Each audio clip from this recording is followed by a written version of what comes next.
ஒரு இப்ப விஜய் இருக்கார் இல்லையா? விஜயோட திரைப்படத்துல ஒரு காட்சி வரும். அதுல என்னன்னா, அவரோட அம்மாவா கீதா நடிச்சிருப்பாங்க. அவங்க என்ன சொல்லுவாங்கன்னா, திருவிழாக்கு வர்றவங்களுக்குலாம் வந்துட்டு பிரசாதம் குடுக்க இந்த தட்டு போதுமா? அப்படின்னு சொல்லி பாப்பாங்க. அப்ப அந்த கதாநாயகி சொல்லுவாங்க, திருவிழாக்கு வந்து சாப்பிட்டு போறதெல்லாம் யாரு? வீட்ல ஏற்கனவே கறியும், சோறும் சமைச்சு வச்சுட்டு வர்றவங்க தானே. அதுக்கு பதிலா இல்லாத மக்களுக்கு, தேவைப்படுற மக்களுக்கு வயிறார சாப்பாடு போடலாமே அப்படின்னு சொல்லி சொல்லுவாங்க. ரூ. 3000 ஒரு குடும்ப அட்டைக்கு குடுக்குறாங்க. சரிங்களா? வழி நெடுகிலும் நான் பார்த்தேன். இன்னைக்கு நீங்க நியாய விலை கடைகள், ரேஷன் கடைகள் எங்கெங்க இருக்குன்னு தெரியலன்னா, இன்னைக்கு நீங்க உங்க வண்டி எடுத்துட்டு போயிட்டே இருங்க. எங்கெங்கலாம் வரிசை நிக்குதோ, எங்கெங்கலாம் கியூ நிக்குதோ அதெல்லாம் ரேஷன் கடை. சாரசாரியா நிக்கிறாங்க. அங்க இல்லாதப்பட்டவங்க, இருக்கிறவங்க எல்லாருமே நிக்கிறாங்க.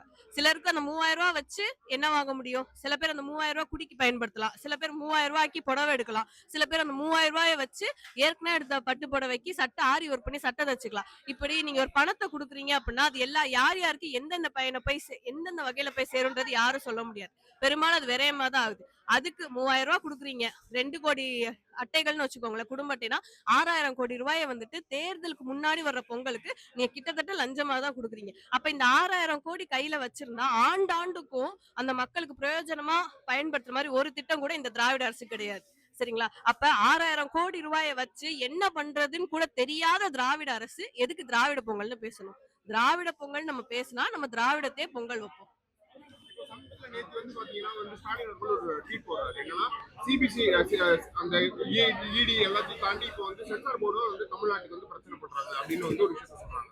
இது ரொம்ப முக்கியம்னு நினைக்கிறீங்களா? ஏன்னா அவர் இவ்வளவு பிரச்சனை இருக்கும்போது விஜய்க்கு ஆதரவா ஒரு ஒரு ஒரு இன்ஸ்டாகிராம்ல ஒரு போஸ்ட் போடுறது, ஒரு ட்வீட் போடுறது முக்கியம் நினைக்கிறீங்களா? திரையரங்குகள் ஒரு காலத்துல மக்கள் வந்துட்டு ரொம்ப கஷ்டப்பட்டு பணம் சேர்த்து வச்சுதான் ஒரு திரையரங்கு போய் ஒரு படம் பார்க்கணுன்ற மாதிரி நிலைமை இல்ல. ஆனா இன்னைக்கு எப்படி இருக்கு? இன்னைக்கு நீங்க வந்து ஒரு ஆள் போறாங்கன்னா அவங்களோட அந்த டிக்கெட் விலையை விட அவங்க போய் உங்களுக்கு பசி எடுத்துச்சுன்னா நீங்க வாங்கி சாப்பிடுற தின்பண்டங்களோட விலை அதிகம். அப்படி இருக்க சூழ்நிலையில பெரும்பாலும் என்ன பண்றோம் அப்படின்னா ஓடிடில பாத்துட்டு போயிடுறாங்க. இந்த மாதிரி வலைதளங்களை பாத்துட்டு போயிடுறாங்க. ஆனாலும் வந்துட்டு ஒரு சில நல்ல திரைப்படங்கள் வருது, ஒரு படைப்பாக்கத்தோட ஒண்ணு வருது அப்படின்னும் போது அதை ஆதரிக்கிறதுக்காக வந்துட்டு மக்கள் போய் அதை நேரடியா போய் திரையரங்குல போய் பார்க்கணும் அப்படின்னு சொல்லி சொல்றாங்க. இப்போ பராசக்தி, ஜனநாயகன் இது ரெண்டும் இருக்கு. சிறைன்னு ஒரு திரைப்படம் வந்துச்சு. அத பத்தி யாரும் பேசல. சரிங்களா? அந்த திரைப்படம் உண்மையிலேயே வந்துட்டு இந்த 2025 ஆண்டுல இல்ல அடுத்து இந்த ஒரு தசாப்தத்துல ஒரு சிறந்த திரைப்படம்னா அது வந்து சிறையும் அந்த இடத்துல இருக்கும்ன்றது நான் நான் நம்புறேன். சரிங்களா? அந்த மாதிரியான திரைப்படங்களுக்கு எவ்வளவு வரவேற்பு இருக்கு. இந்த ஜனநாயகன் அப்படின்ற திரைப்படம் வந்துட்டு ஏற்கனவே தெலுங்குல வந்து ஒரு படத்தோட தழுவல் ஒரு ரீமேக்னு சொல்றாங்க.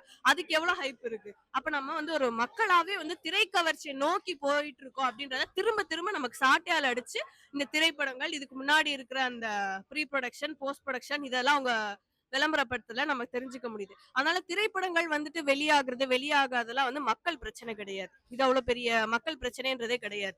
விஜய் அவர்களுடைய கட்சியில இருக்கிற ஒரு பெண் வந்து விஜயோட திரைப்படம் வெளியாகணும் அப்படின்றதுக்காக மொட்டை அடிச்சுக்கிறாங்க அப்படின்னா அந்த அளவுக்கு தான் அவங்களோட சமூக புரிதல் இருக்கு அப்படின்னா இதுக்கு வந்து அந்த விஜய் அவர்கள் வேணா பெருமைப்பட்டுக்கலாம். ஆனா ஒரு சமூகமா நான் உட்பட எல்லாரும் தலைகுனியணும்.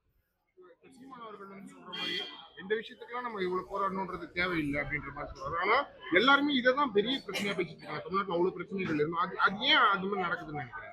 என்னது? இந்த இந்த இந்த ஜனநாயகம் பிரச்சனையும் இந்த படம் ரிலீஸ் ஆலையே ஓடிடி சென்சார் பிரச்சனையா இருக்கு அப்படின்னு சொல்றாரு. இப்போ விஜய் கட்சியினர் எல்லாருமே என்ன சொல்றாங்க அப்படின்னா இந்த திரைப்படத்தை வெறும் திரைப்படமா பார்க்கல, விஜயோட எல்லா படத்தையுமே வந்துட்டு அதுல இருந்து ஒரு நிஜ கதாபாத்திரமா அப்படிதான் வந்து பார்த்துட்டு இருக்காங்க. இது வந்து உண்மை அப்படின்னா விஜயோட பல படங்களை நம்ம சுட்டி காட்ட முடியும். சில தரக்குறைவான கண்ணியமற்ற பல காட்சிகள் இருக்கு. அது எல்லாத்துக்கும் விஜய் பொறுப்பெடுத்துக்க முடியுமா? நான் இது ஏற்கனவே ஒரு இடத்துல பதிவு பண்ணியிருந்தேன். விஜய் அவர்கள் நடிச்ச திரைப்படங்கள்ல விவேக் அவர்கள் வந்து நகைச்சுவை கதாபாத்திரத்துல கூடவே வருவார். அந்த நகைச்சுவை கதாபாத்திரமா இருக்கிற பட்சத்துல கூட அவர் வந்து நிறைய சமூக கருத்துக்களை சொல்லிட்டு போவார். அப்போ ஒரு நல்ல கலைஞன், விவேக் அவர்கள் மாதிரி ஒரு நல்ல கலைஞன் ஒரு நகைச்சுவை கதாபாத்திரத்துல இருந்து மக்களுக்காக சொன்ன நல்ல கருத்துக்கள் அளவுக்கு கூட விஜய் அவர்கள் கதாநாயகனா வந்து சொல்லவே இல்லை அப்படிங்கறதுதான் இங்க நிதர்சனம். சரிங்களா? இந்த பரிதாபங்களை கோபி சுதாகர் இருக்காங்க. அவங்க கூட அவங்களோட காணொலிகள்ல சமூகம் சார்ந்த விஷயங்களை பத்தி துணிஞ்சு பேசியிருக்காங்க. அந்த அளவுக்கு கூட விஜய் அவர்கள் இதுவரைக்கும் பேசினதே கிடையாது. ஒரு கலைஞன்றவரு அந்த கலைக்கு உண்மையா இருக்கணும், அந்த மக்களுக்கு உண்மையா இருக்கணும். உண்மையிலே விஜய் அவர்கள் தன்னோட இந்த பாட்டு தமிழ் தேசிய சிந்தனைன்னு அவங்க சொல்லிக்கிறது, இல்ல சமூக சிந்தனைன்னு அவங்க சொல்லிக்கிறது, இதெல்லாம் விஜய் அவர்களுடைய சொந்த ஆக்கத்துல வந்துச்சு அப்படின்னா நான் விஜய் அவர்களோட மற்ற பல காட்சிகளையும் பல பாடல்களையும் காமிச்சு இதுவும் விஜய் அவர்களோட சொந்த சிந்தனையா நம்ம நம்ம கேள்வி எழுப்பலாம். அதனால வந்து ஒரு மனிதரை அவருடைய படைப்புலகத்துல இருந்து அவர் அடையாளம் நம்ம காண்றதுங்கிறது உண்டுதான். லியோ டால்ஸ்டாய் இருக்காரு அப்படின்னா அவர் எழுதின அவ்வளவு இலக்கியங்கள் இருக்கு, அது இன்ன வரைக்கும் மக்களுக்காக இருக்கு. ஆனா அவர் அகமும் புறமும் ஒன்னா வாழ்ந்தார். கடைசி வரைக்கும் தன்னோட சொந்த சொத்துக்கள் எல்லாத்தையும் வந்து மக்களுக்காகவே பயன்படுத்தி வாழ்ந்தார்.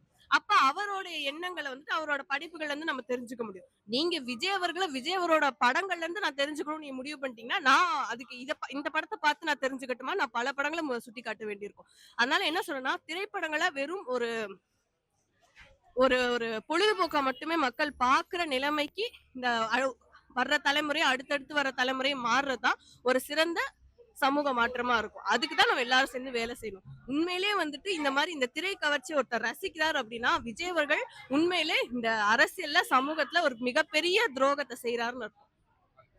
நன்றி.